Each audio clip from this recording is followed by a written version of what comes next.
Alors, mon intervention va être axée sur deux aspects.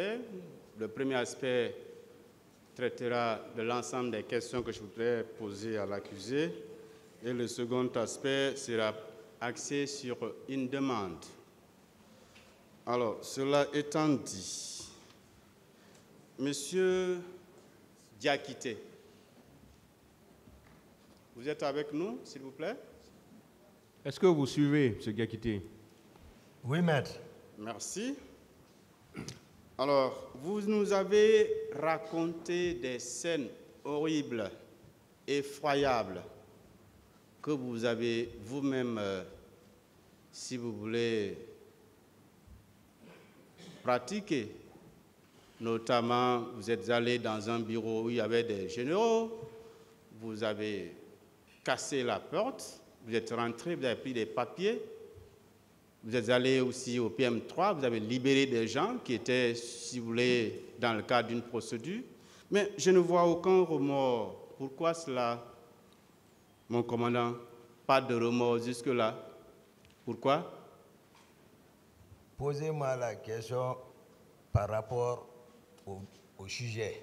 Répondez à cette question. Je vous ai dit à l'entendre vos droits. Vous répondez à la question. Je n'ai pas de réponse pour cette question. Merci. Le tribunal appréciera.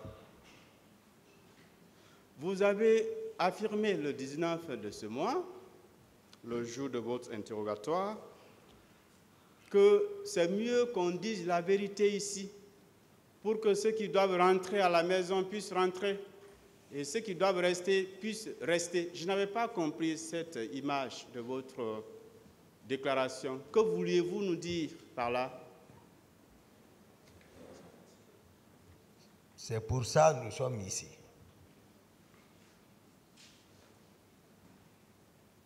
Ah, je n'ai pas compris la réponse. Vous dites que je disais la fois dernière que tout le monde n'a qu'à s'efforcer à ce que la vérité soit dite à la cour, afin que ceux qui ne sont pas coupables puissent rejoindre leur domicile et ceux qui sont coupables soient retenus. J'ai dit c'est la raison de notre présence ici, pour dire cette vérité. D'accord. Oui. Et le cas du colonel Blaise Goumou, qu'en savez-vous par rapport aux événements? J'ai déjà parlé Je n'avais pas compris. du colonel Blaise Goumou. J'ai parlé de lui. Ce que je savais par rapport à son rôle. Justement. Par rapport à Kaléa. Je crois que j'ai amplement parlé du colonel Blaise par rapport à l'affaire de Kaléa.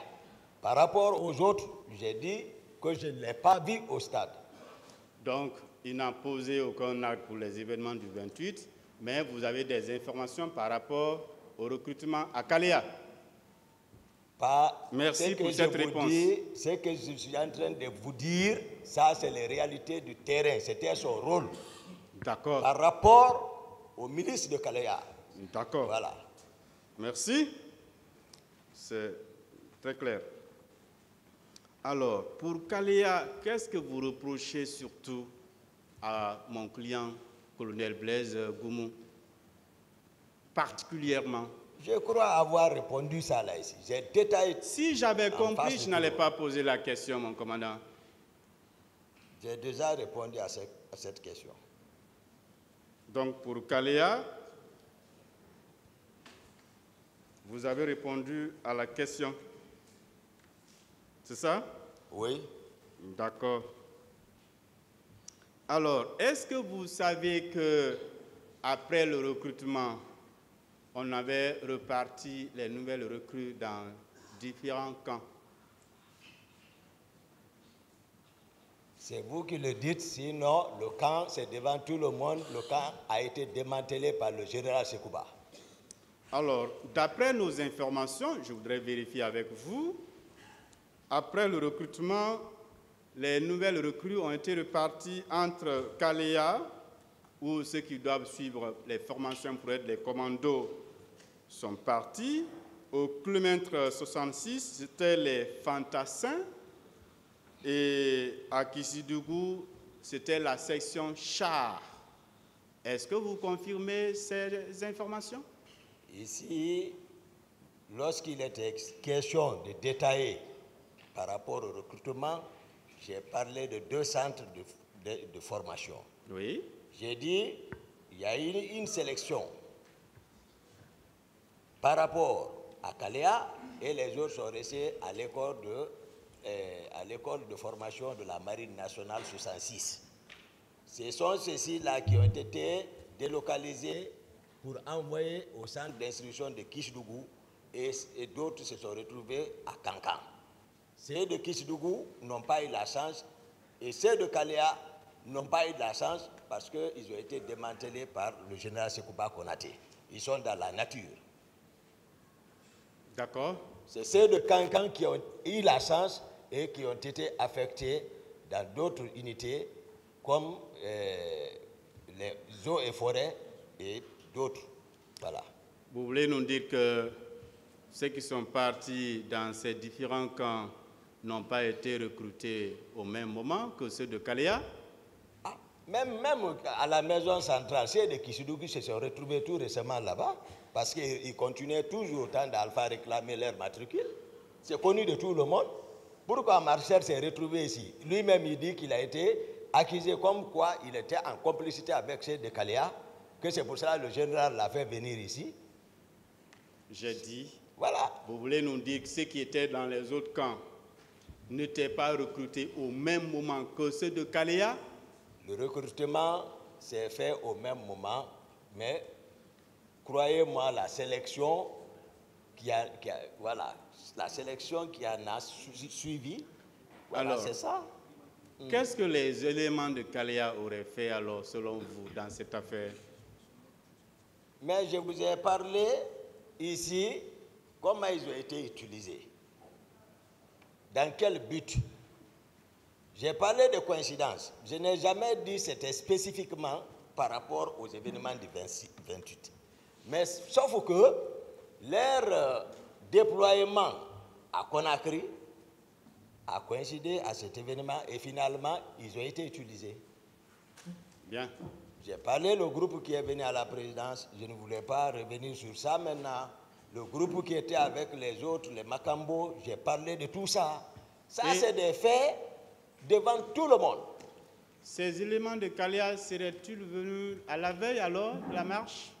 À la veille? Oui, je veux savoir si c'était à la veille. Non, mais je parle à la veille. Le 27? Non.